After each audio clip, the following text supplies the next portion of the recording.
Hey, this is Brian with Beastride DIY. I have a Kwikset lock here, and what is happening when I'm pressing the lock button, it's not locking.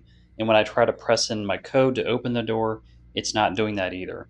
Now, I have a suspicion, I think it's an issue with the batteries. So, what had happened when I was pressing the code to unlock the door, it sounded really slow when the lock was coming in. So, that was my first clue.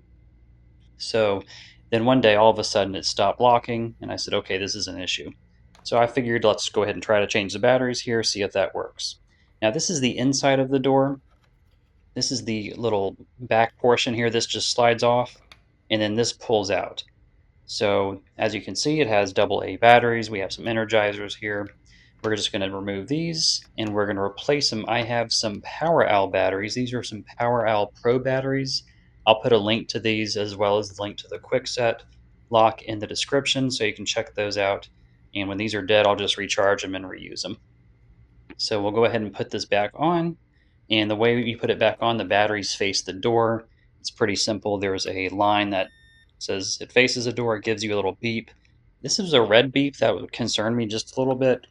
Some people, they say they have a green beep, but either way, I think it's still fine. So you see the arrows pointing towards the door. We know it's in correctly.